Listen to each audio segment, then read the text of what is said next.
Hey YouTube, it's Charlie from Reader Turned Writer. Today I am talking about your character's wants versus their needs, looking at how those two are different and why your main character needs both.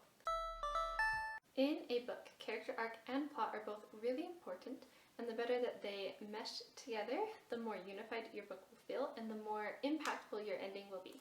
Today I want to talk about how giving your main character a want for the plot and a need for their character arc and how those work together and tie in to make your book and your character just that much better.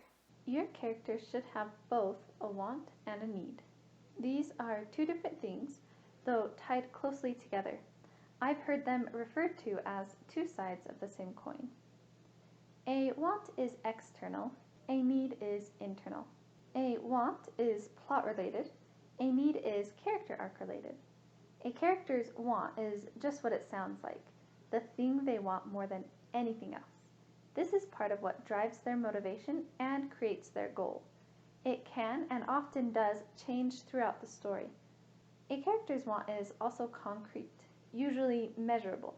You can see the moment when they get what they want, or when they fail to get what they want. A character's need is the truth they must discover in order to grow and change. At the beginning of the book, they believe some lie that is making their life terrible. In order to fix their life, they need to accept a new truth and make the needed internal changes. It's harder to pinpoint when this happens for them because the change is gradual. Most of the time, your main character won't actually recognize that they need their need. They think their want will fix it. That's where they tie together. They want to fix their problem externally rather than fixing themselves, and hence the problem internally. Let's look at some examples. In Mistborn, Vin's character arc is about trust. The lie she believes is that anyone will betray you eventually.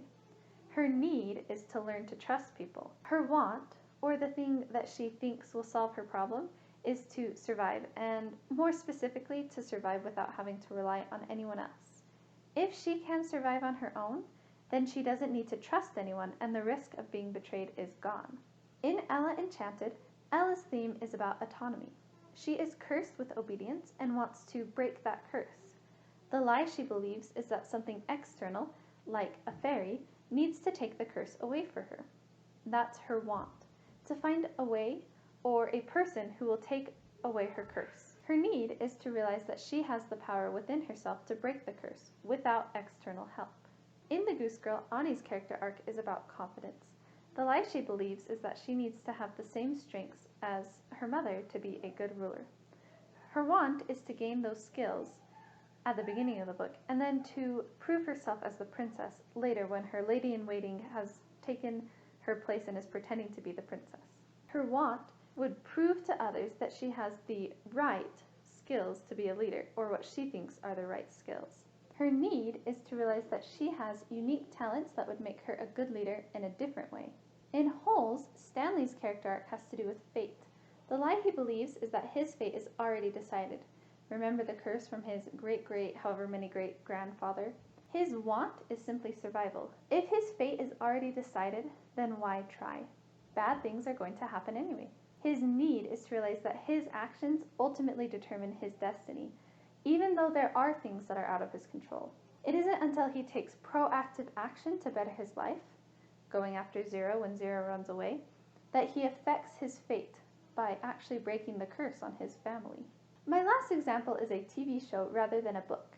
We're watching it right now as a family, and it's too good of an arc to not talk about here. In Avatar: The Last Airbender, Zuko has one of my favorite character arcs of all time. His theme obviously revolves around honor. The lie he believes is that honor comes externally. He wants his father to restore his honor. He needs to accept that he controls his honor by making good choices. His want, catching the Avatar, is how he plans to solve his problem of restoring his honor. But the way to restore his honor happens internally, by him choosing to make good choices and be the kind of person that he thinks he should be. Can you think of any examples of the want versus the need with characters? I would love to hear any examples in the comments below. If you liked this video, don't forget to hit that thumbs up button and subscribe for more content like this. Thank you so much for watching my video. I will see you in the next one.